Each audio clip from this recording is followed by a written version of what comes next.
This is Nightly Business Report with Tyler Matheson and Sue Herrera.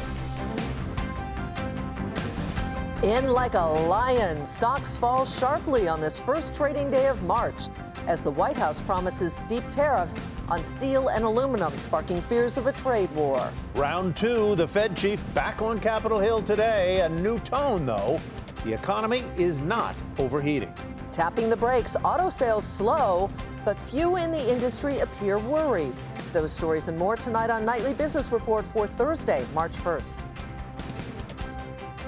Good evening, everyone, and welcome. It is hard to overstate just how much Wall Street had its eyes on Washington today. And today, Washington made Wall Street blink hard.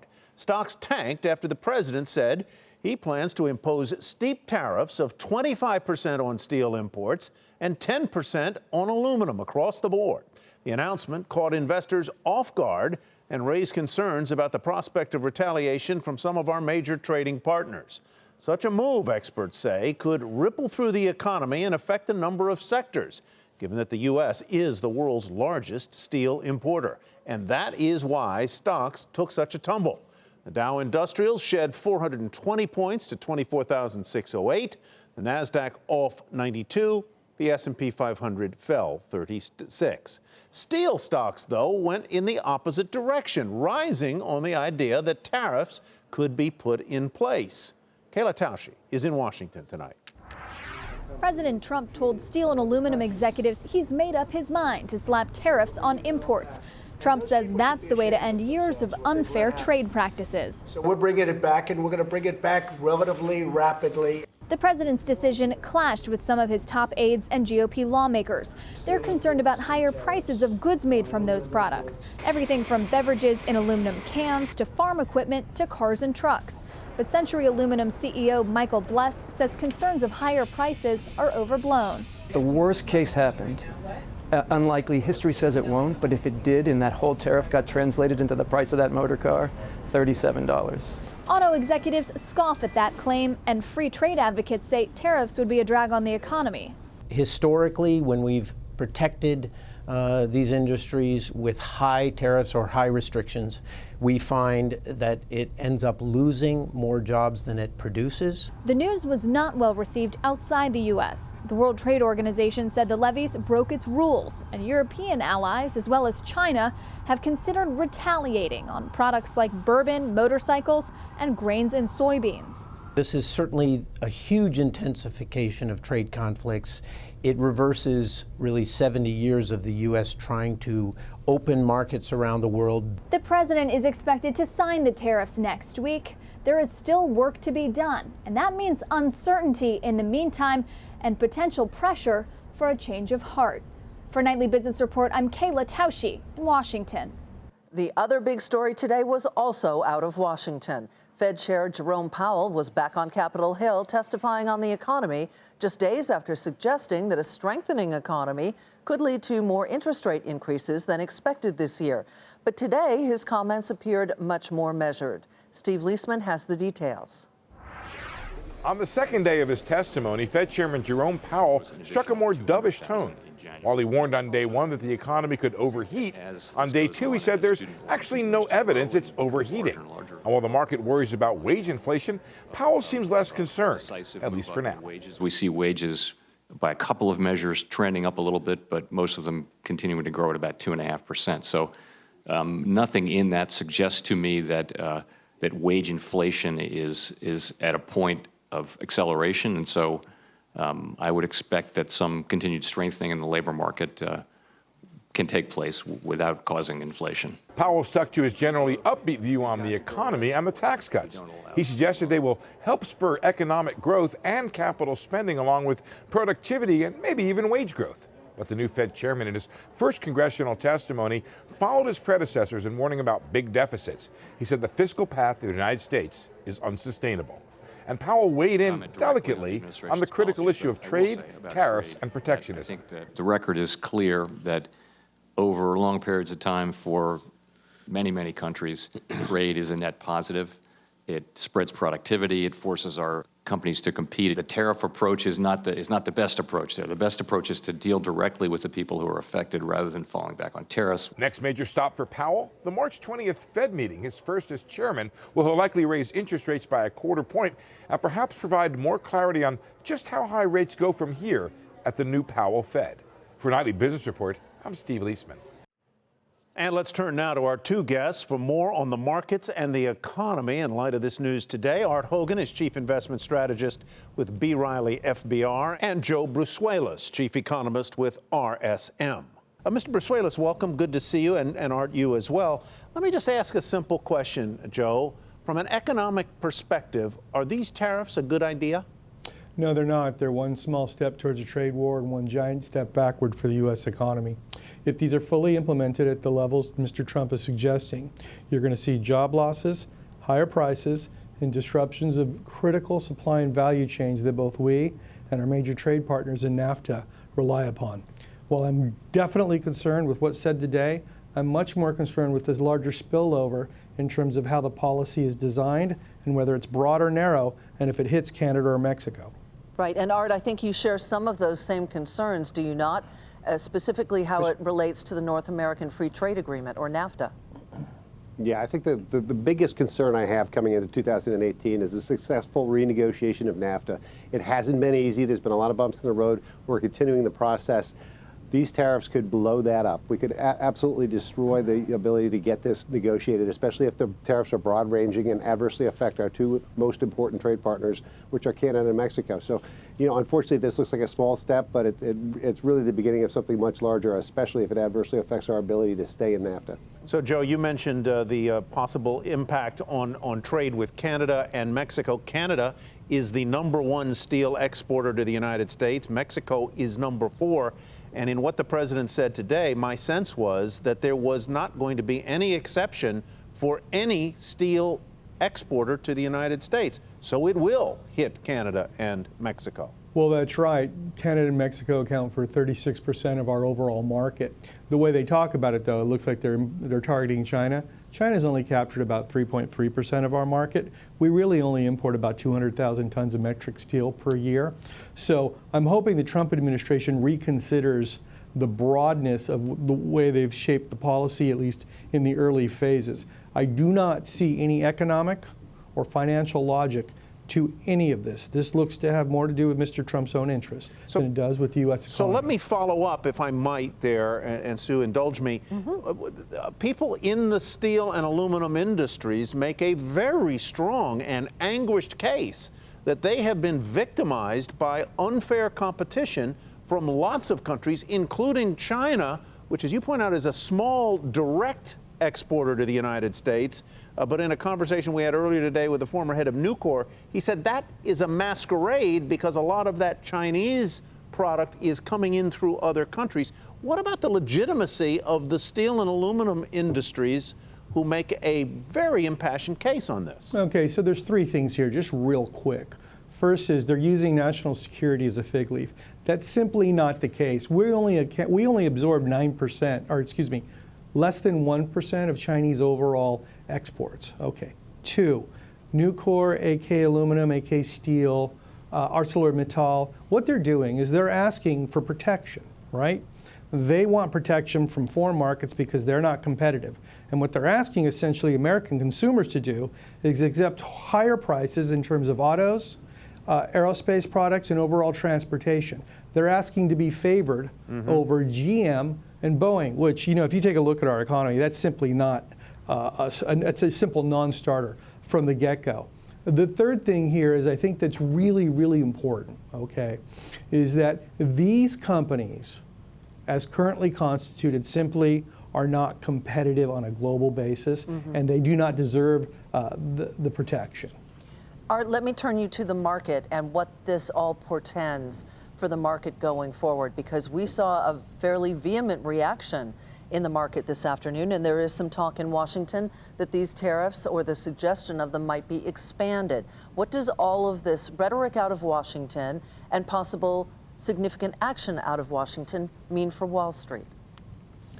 Well, Sue, that's a great question, and we should take it one step at a time. So obviously, tariffs in and of themselves are a tax and they're inflationary. So one of our biggest concerns is rising inflation and what that will mean to interest rates and monetary policy.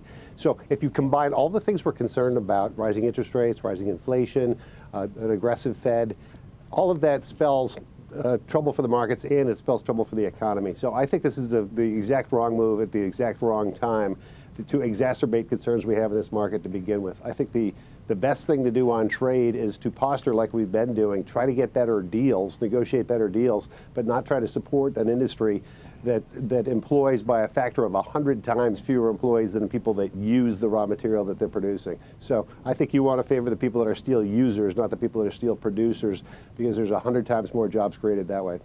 Very interesting conversation, gentlemen. We shall see what happens. Art Hogan with B. Riley, FBR, and Joe Brusuelas with RSM. Thank you, guys. Well, ExxonMobil says that the implementation of tariffs on imported steel could impact the proposed expansion of an oil refinery. According to Reuters, the nation's largest oil producer has been weighing adding new processing capacity to a large Texas plant, but a final decision has not been made. And add automakers to the list of industries objecting to the president's call for tariffs on aluminum and steel. One major auto trade group said that taxes would raise the cost of vehicles and hurt the competitiveness of U.S. automakers. And that could depress sales even before taking possible international retaliation into account. Shares of the major automakers skidded lower today, as you see there, by close to 3% or even more. And the news worries comes just as the industry reported a slowdown in sales for February. But there is one trend that is not slowing down. Buyers continue to shift out of cars and into crossovers and SUVs and pickups. Phil LeBeau has the details. Walk into a showroom these days and it seems like buyers are only looking to drive away with a bigger model, like a crossover or an SUV. Last month, Jeep sales jumped 12%. At Nissan, sales of crossovers, trucks, and SUVs climbed almost 10%. The move into higher-priced and more profitable SUVs and pickups is one reason few in the industry are worried about overall sales edging lower, with GM, Ford, and Fiat Chrysler all seeing a drop in business last month. The pie is shrinking. We're in an off-peak era, and so everybody's vying for a piece of the pie. We're seeing a lot of incentives around trying to keep loyal customers as well as conquesting the competitors. General Motors hopes to meet the growing demand for pickup trucks with a redesigned GMC Sierra Denali that will hit showrooms later this year. While pickups continue to be in demand, the hottest market is with crossovers and SUVs. They now make up 40% of all vehicles bought in the U.S., partially because there's now a slew of new models to choose from, but also because they are more fuel efficient than SUVs and crossovers in the past. Still, with gas prices expected to rise this spring and summer, we could see prices at the pump reach their highest level in years. That may finally prompt Americans to finally hit the brakes on their growing appetite for larger vehicles. Phil LeBeau, Nightly Business Report, Chicago. It is time to take a look at some of today's upgrades and downgrades. Wendy's saw its rating raised to neutral from sell at UBS. The analyst cites better sales trends and an attractive valuation. The price target was increased to $17. The shares rose fractionally to $15.98. Macy's saw its rating lifted to buy from hold at Gordon Haskett. The firm expects improved sales over the next couple of years. The call comes just days after the department store reported better than expected earnings. The price target was raised to $36. The stock fell 0.5% to $29.25. Croc's rating was lifted to overweight at Piper Jaffray. The rating upgrade follows its most recent earnings report and a disappointing outlook. The target price was increased to $15 a share. Croc stock, I love saying that, Croc stock was up 5% to $12.92. The industrial company Eaton saw its rating lifted to neutral from underweight at J.P. Morgan. The analyst there says the risks and rewards are more evenly balanced headed into the analyst meeting. Price target, $82. Stock, though, down more than 1% to $79.59. And still ahead, why share buybacks have surged over the past few months.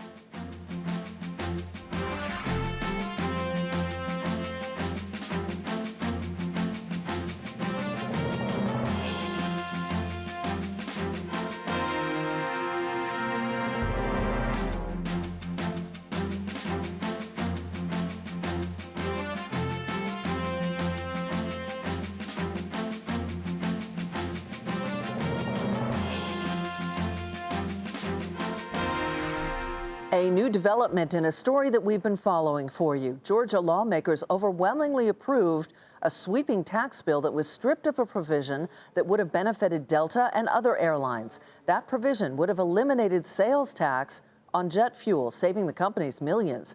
This comes just days after the state's lieutenant governor threatened to punish Delta for cutting its ties with the NRA. Walmart taking steps to limit its firearms sales. The world's largest retailer and biggest overall gun seller will no longer sell any gun to anyone under the age of 21. It will also halt sales of items resembling assault weapons, including toys and air guns. Separately, Kroger-owned Fred Meyer will ban gun sales to anyone under 21. Kroger and Walmart both said that the tragic events in Parkland, Florida, led them to take a look at their policies for firearms sales. The decision by both retailers follows a similar move by Dick's Sporting Goods. AB InBev is raising a glass, and that is where we begin tonight's market focus. The world's largest beer company said improved performance in Brazil, one of its key markets, helped that company grow profits at a faster clip than analysts were expecting. The company expects sales and profits to remain strong this year. AB InBev, which uses aluminum in its products, also said the Trump administration's plan to slap tariffs on aluminum could hurt the beer industry. Shares rose 3% to 109.45. Sotheby's said higher private sales in its international markets helped total revenue and profits rise. The auction house expects its performance this year to be strong. Sotheby's shares finished up nearly 10% to $50.78. Best Buy said improved inventory management led to stronger than expected sales and profits during the holiday period. The electronics company said the majority of its sales came from purchases of mobile phones, gaming devices, and appliances. The shares rose nearly 4% to $75.30. The cable channel company AMC Networks said a drop in advertising revenue caused sales to slip and miss estimates. The company did, though, top profit expectations. Those results were helped by the new tax law. Shares of AMC Networks, though, off nearly 4% on the session at 50.51. Kohl's reported better than expected same-store sales, but said it figures growth to slow this year. The company missed analyst profit expectations, and it is forecasting earnings for the current quarter to come in below estimates. Kohl's shares off 5% to $62.75. And after the bell, Nordstrom said more customers made more purchases online in the holiday quarter, helping same-store sales top expectations. Investors and analysts focused on the retailer's total profit and revenue, both below expectations. Nordstrom shares initially fell in the extended session. They ended the regular day down more than 1% at $50.48. Also out after the bell, American Outdoor Brands. It said sales fell in the latest quarter as a result of what it called challenging market conditions. The gun maker, previously known as Smith & Wesson, said it expects demand to weaken. The company gave a downbeat profit outlook, said sales for the year could remain flat. Shares initially plunged in the extended session, as you see on that graphic. They ended the regular day up 4.5% at $9.41. You may have noticed that big U.S. companies are aggressively buying back their shares. According to the Wall Street Journal, companies have announced more than $200 billion of share buybacks in just the past 3 months. That's thanks to the corporate tax cuts. And this has created a boon, and it's raising some questions about how those savings are being used. Akane Otani wrote about it for the Wall Street Journal. She joins us now with some more details. Akane, welcome. Nice to have you here. Thanks for having me. Put this in perspective. I mean, we've been tracking this for a while, and it does seem abnormally high. Is that indeed the case, this number of buybacks? Yeah, I mean, already putting it into perspective compared to last year, we're seeing the amount of buybacks that have been announced in this period is more than double what we saw over the same period in 2017. And S&P Dow Jones Indices, which also has been tracking buybacks for a couple decades now, estimates that it could actually turn out to be a record year for buyback authorizations. Who's doing these buybacks, Akane? Is it the companies that are bringing capital back from overseas under the tax provisions that give them an advantage for doing that, or is it just every company? Yeah, we've so far heard from a number of large companies across industries. Cisco is one of the biggest, has authorized one of the biggest buyback programs so far this year, as well as Alphabet and Wells Fargo. So we're seeing it across industries, and it really seems to be, when you listen to the earnings calls about the tax overhaul, about the fact that there is now an incentive to bring back some of that overseas cash to the U.S. Will shareholders ever reap the benefit of all of this? I think that's where the debate lies. I think some people would argue that shareholders are actually going to be one of the bigger beneficiaries of the tax overhaul as a result of a jump in buybacks, whereas people who are hoping maybe this would trickle down into the economy, this would result in higher wages, might be left a little bit disappointed. That's really where the debate has been lying. Yeah, and it does point to the idea that when you bring back this money, if it goes into buybacks, that is a tacit acknowledgement on the part of the company that they don't have any better investment use for those dollars than to buy back their own stock. They're not going to build new plants with that money then. Yeah, and I think you've realized that companies have been somewhat perceptive of this argument. We heard Amgen on their earnings call saying that this was by no means them ignoring the health of their workers, but rather they were going to be investing in their workers as well as in their buyback program. So certainly it's something that companies are sensitive to, I think, especially with folks in Washington sort of debating right now the efficacy of buyback programs. There's more to this story to come, I'm sure. Akane, thank you so much for joining us. Thanks for having me. Akane Otani with the Wall Street Journal. And coming up, a new concern for Mexico's tourism industry just ahead of spring break. It looks beautiful with rugged terrain and children walking along the sands, but there is murder and mayhem in Mexico. I'm Contessa Brewer in Cabo San Lucas. Ahead, what the business community here is doing to stop cartel violence ahead of spring break.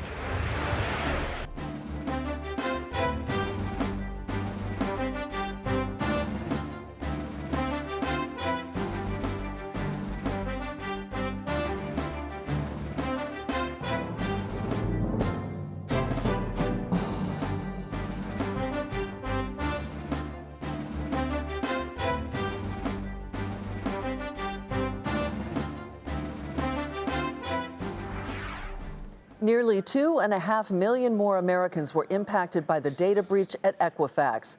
The company says these consumers had less personal information stolen, just their names and a partial driver's license number. The original 145 million Americans had their Social Security numbers exposed. But nonetheless, this remains the largest breach of personal information in history. Mexican beach resorts on both coasts are hot destinations for spring break, but over the past year, something ominous has been happening. Drug cartel violence has been on the rise. In Cancun and Cabo, murders have skyrocketed, crime has risen. What's the tourism business doing now to keep vacationers coming back? Contessa Brewer is in Cabo San Lucas.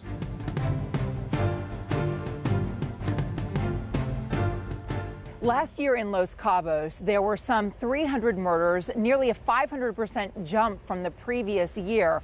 The drug cartels fighting over turf are to blame here, but you're talking about public executions on a beach, bodies hanging from a bridge, and a gunfight in a hotel. My first trip here was 1978. Cheryl Rumberger loves Cabo San Lucas. She, along with 2 million other yearly international tourists, come here for the rugged beauty and the wildlife, the surfing and other water sports, and a high level of service and luxury. Were you surprised to hear that cartel violence was a factor at all here? Absolutely, yes, because it scares me to death anyway. With what's been going on in the last year, as you all know, it was a factor, it was, but not enough to keep us away. 90% of the economy here is dependent on tourism. $1 billion in new hotel investment. 3,500 more rooms are scheduled to come online in the next couple years. So when visits dropped 2% in August and group bookings canceled 35,000 rooms, it grabbed the attention of business leaders. We face some challenges that we have never faced before, but The important thing is that how we reacted. Business leaders partnered with the government and committed $7 million or more of private investment to fund public security. They came up with a 5-point action plan: a rapid response network for reporting suspicious activity, enhanced surveillance with 200 new cameras along highways and tourist areas. A new Marine base opens in August. A hotel security committee meets bi-weekly. And U.S. standards by the Overseas Security Advisory Council have been implemented. We want a full presence of the Navy with the Marina, which is the Armada de Mexico, because that brings stability, that brings intelligence. Hundreds of federal police are now patrolling the area as well. We feel very safe here. We love the Mexican people. Everybody's been super nice to us. And like my wife said, there's a heavy security presence. So we feel very comfortable here. So when Rita Pete was considering another vacation to Cabo with her sister, she didn't hesitate. I feel safe here. No. And I know tourism is this community's life. That's how they survive, and so they are going to keep you as safe as they can. Despite the spike in violent crime last year, there was also an increase in international visitors to Cabo, up 16% over the previous year, and most of those coming from the United States. The State Department has issued travel advisories for the spring break destinations of Cancun and Cabo. In Cabo San Lucas, Contessa Brewer, Nightly Business Report. Before we go, here's another look at today's market sell-off driven by the threat of steep tariffs on steel and aluminum imports. The Dow shed 420 points to 24,608. The Nasdaq was off 92. The S&P 500 fell 36. Fasten those seatbelts. Yep. That'll do it for us tonight. I'm Sue Herrera. Thanks for joining us. And I'm Tyler Matheson. Thanks for me as well. Have a great evening, everybody, and we'll hope to see you right back here tomorrow night.